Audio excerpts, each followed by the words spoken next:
How do you build a business that actually gives you time freedom and location freedom? That's what we're going to talk about today. My name is Sarah. I'm the owner of Intuitive Edge Coaching and Intuitive Edge Creative LLC in Los Angeles, California. If you are new around here, welcome to my channel. If you're coming back, welcome back. So glad you're here. So glad to get into this topic with you. As I'm recording this, it's October, so I have the craft t-shirt on. It says "We Are the Weirdos, Mister" on the back. So if this is exciting for you, you're also in the right place, and I'm glad we found each other. So today we're going to talk about how to build a business that actually gives you the time freedom and, for some of us, the location freedom that we want.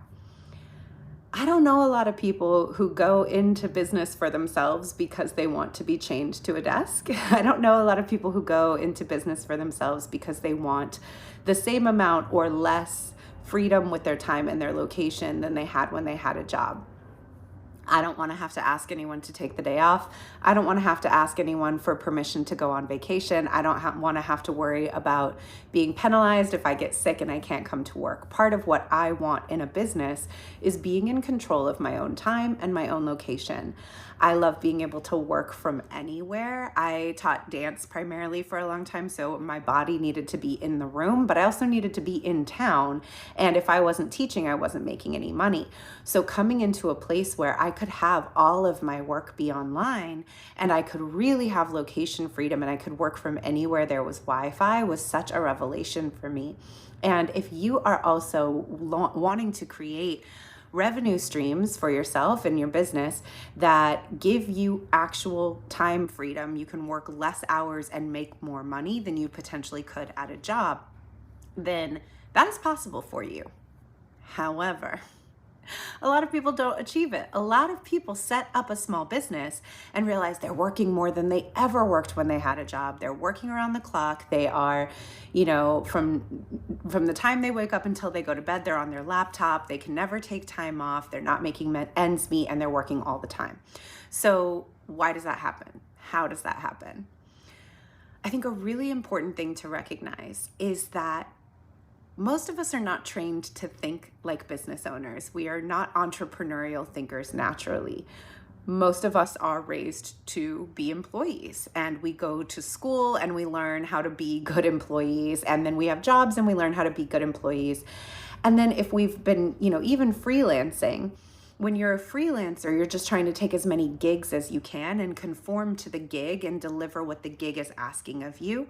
When you're an employee, you're just trying to conform to the culture of the job and deliver what the job is asking of you. And it's very little about your own personal intentional design. What do I want?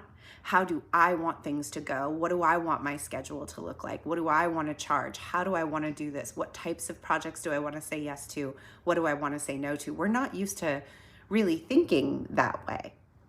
And so what I see happen a lot, and I know this happened for me, is applying what we know about being a great employee or a great student or a great freelancer to our own business. I understand how to get ahead, quote unquote, through hard work and through hustle and through being the first person to arrive and the last person to leave. That's how I get ahead. I'm going to put in all of this time, all of this effort, all of this energy. I'm going to give as much as I can possibly give because that's how I'm going to be rewarded. We take everything we know about grind and hustle and just apply it to our business. And then we end up creating a business that requires our nonstop grind and hustle to function, and we can't figure out how to get out of it. And I have watched many people either blow up their business or come to me for coaching when they are ready to blow up their business because it may be working, right? They might have clients, but they're working around the clock. They don't have the type of time freedom that they thought that they would have.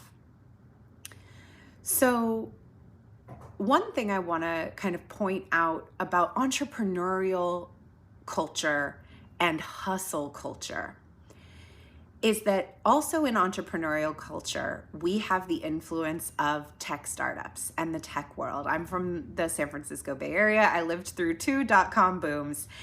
And there is a very particular type of hustle culture connected to startup entrepreneurship that got brought over from tech startup land into the small business world. And so a lot of people I have found are approaching their own creative small business with some of the ethos of tech bro startup culture of like work around the clock, you know, yeah, we're all wearing like shorts and hoodies and we're like silly and playful, but we are always working and there's always this speed and this tight time crunch and this deadline.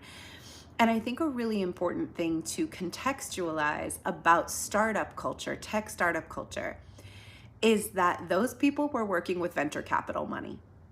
So if you have a venture capital firm behind you with a bunch of money saying, if you don't hit XYZ goal in the next 30, 60, 90 days, all your money will be taken away and your company will go under. That breeds a type of environment that is very based on everything has to happen fast and we all have to work around the clock to meet these deadlines and these goals. If you are not working with venture funding and there's not venture capitalists swinging by your office at 9 p.m. to make sure the team is still working, you really don't have to work like that. It just doesn't apply to us. We don't need to bring the tech startup hustle mentality into our creative small businesses. If no one's breathing down your neck about recouping their investments in 90 days, I think you can give yourself a little bit of a break. Rosie does too. She's my chief nap officer, so she's always here when it's time to remind us to relax. So I wanted to bring that piece in because I don't see that talked about enough, that some of the grind hustle mentality that's in the entrepreneurial world comes from a certain subset of business that just does not apply to any of us really who are not getting venture funding. So we can kind of let ourselves off the hook for the culture of speed and fast turnarounds and hitting profitability in a certain amount of time. We don't really need to worry about that. The next thing that I like to bring up when I think about this is boundaries. And I don't know if you've experienced this in your life, but I've experienced it in mine. Being an overgiver or an overfunctioner, hello, if you are an oldest child, especially if you're an oldest daughter, going into relationships being really, really generous and really, really giving and really, really accommodating and being like, if I just give and am kind and am generous and drop everything for people when they need me and I show people how loving I am and how accommodating I am and how much I'll be there for them, then at some point they're going to turn around and realize what a generous, kind person I am, and then they're going to give back to me in reciprocity. And what many of us who have historically approached relationships like this have found is that that day never comes. Because if you are a really open, generous, giving person right off the bat, you sometimes attract people who are very comfortable with relationships where they just take from you, and you have established from the beginning that you will allow that to happen and that you don't require reciprocity in order for you to give. Why am I bringing this up in a business talk? In elemental entrepreneurship terms, which is my format, this is all sacral chakra. This is all water stuff. All of our stuff about boundaries. Will my needs be met? Am I giving and receiving in reciprocity? If it's showing up in our personal relationships, it is showing up in our business. So if we have this relationship history of being the giver, and we have a history of I always give so much in relationships and people don't tend to give me as much as I give them, we may have like a little secret wound script pattern we're playing out of hoping that if we give enough, we will earn reciprocity from people. And then what happens when we go to set up our business is we do things like maybe we would prefer to never see clients in the morning, but when clients ask us for morning availability, we will give it to them because we are hoping that by giving to them, they're going to give something back to us in return that we really need, that we really have to be accommodating to everyone in order to get our needs met, that we have to give as much as we can to even get crumbs back in return. So we say yes to appointments we don't want to say yes to. If somebody says they really want to work with us, but they can't afford our rates, we might be tempted to lower our prices for them.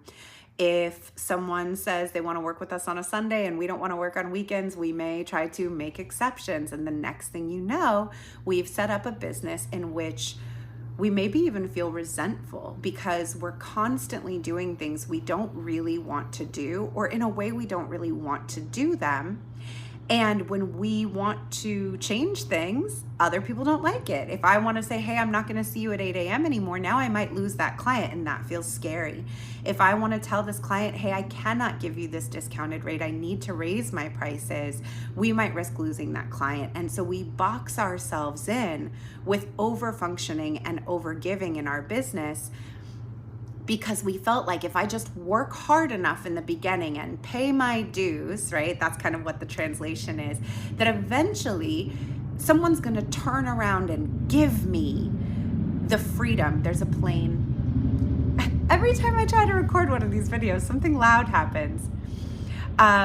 So someone's going to turn around and give me a different schedule. Someone's going to offer to pay me more than I'm charging. Someone's going to, right? Like somehow, if I just hustle hard enough and give enough and pay my dues and show everyone how valuable I am, I will magically be able to have the time freedom or the money I think I deserve.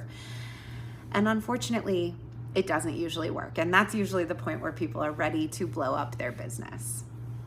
So what do we have to do instead?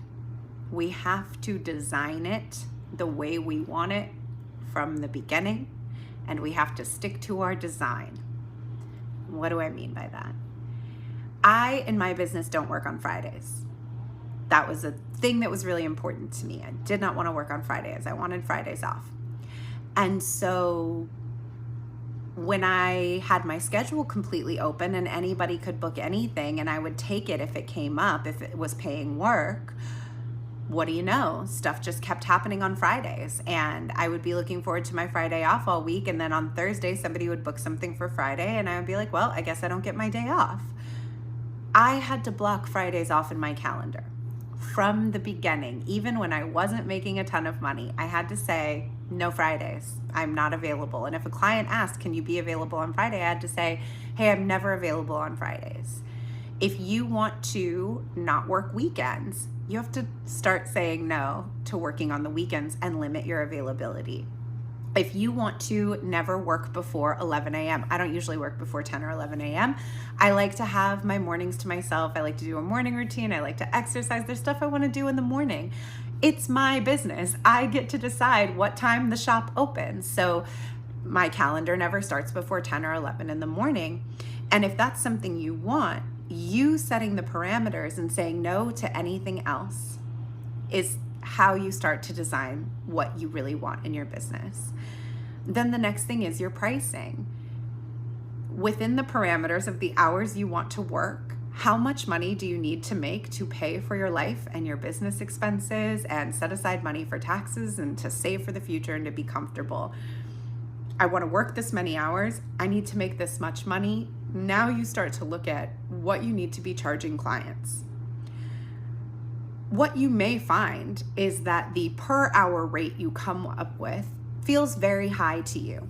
We're going to do a whole separate video, we may have already done it, about pricing and value, but it's not necessarily too high because there is a price that works for every customer. There's a market for everything. Gucci makes $600 scrunchies. There is a price point for every product on the market that ranges from a very, very high price to a very, very low price. And low price isn't necessarily better and high price isn't necessarily better. It's all about the customer that you're angling to pitch to.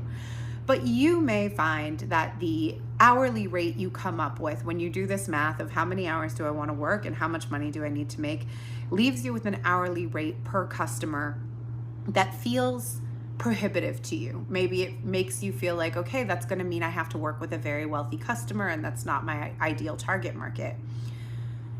That's where we start to look at product suite design. And you get into, okay, well, if I don't feel comfortable charging all of my clients this much, what else could I do?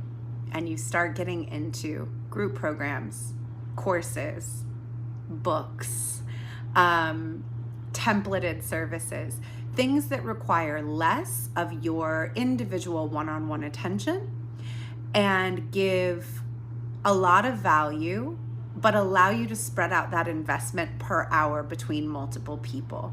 So I think I did an example of this recently where the amount was $8,000 a month. You want to make $8,000 a month. That means I would say you need to make 16 because you want business operating expenses, you want money set aside for taxes. This is something I get into way more when I work with clients inside Elemental Entrepreneurship Coven, or when I work with people one-on-one. I'll help you find what that number is that both pays for your life and covers your business. But I think what we came up to was, if you wanted to make $16,000 a month and you wanted to work 20 hours a week, what that leaves you with is $333 per hour for 12 hours a week, because I think we said 8 of those working hours were admin hours and things working on your business, not in your business. So if you were to think, okay, $333 an hour, and I need 12 active client hours every single week to make that. And if you felt like that was not gonna work for you, what that you can start to look at is, well, what if I had a group program? And instead of charging each individual client $333 per 1 hour service or session, I was charging 20 people $300 a month. How does that start to change the look of my month? What am I bringing in a larger capacity format for that same hour of work? And how do I spread that investment out amongst several people rather than needing one client paying that full amount? And then what that also allows you to do is serve 20 people in 1 hour instead of serving one person at a time per hour. So when we start designing our business, not just the way that we want our schedule to look, but from a life first place, how do I want my schedule to look? How much money do I want to make? What kind of people do I want to work with? And then what products can I design and create that allow me to get close to hitting those numbers? That's where you start being intentional about building the life you want from the beginning, as opposed to trying to just give and give and give and hustle your way to freedom. I don't think that you can get here from there. I don't think it usually works that way. So this is my little maybe different take than you might have heard before. I hope it's different, on how you get to the type of time freedom that you might be craving in your business, and maybe the type of location freedom that you're craving in your business, is that you begin with the end in mind. You design every single bit of your business, from your schedule to your product suite, not just thinking about what you can get paid for or what other people will value or what other people will give you, but from what you really want and how you want your life to look and feel, and then what will help you get there. So I hope that this was helpful and valuable for you.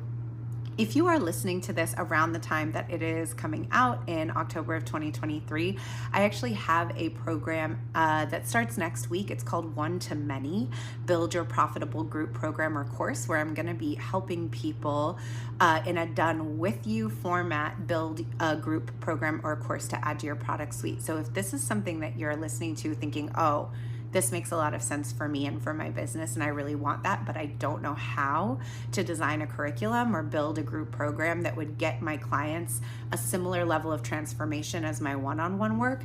That is an area of specialty for me, and I would love to help you with that.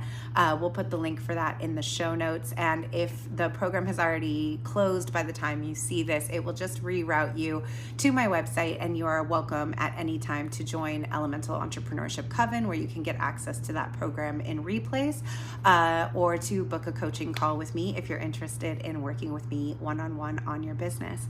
Thank you so much for being here. Please leave a comment. Let me know if this was helpful, if this opened your mind, if it made you think of things in a different way, if it made you recognize some patterns in yourself. I want to hear about it. Like, share, subscribe, all the things. You know, we're trying to grow this channel, so your presence here helps a lot. Any last things? Oh, I will also, on this show, we will include a link to, I have a free private podcast series called Freelancer to CEO, What No One is Teaching You About Building a Profitable Business. And I really dive deep into some of these like freelancer and employee ways of being and operating and thinking, and how they do not work in building a business. So that's completely free. It's an 8-episode series, and you can grab it and binge all 8 episodes right away. So if this was interesting for you, I hope that you take an action. Leave a comment, download the podcast, join the program, join the coven, come work with me. Okay, love you, bye.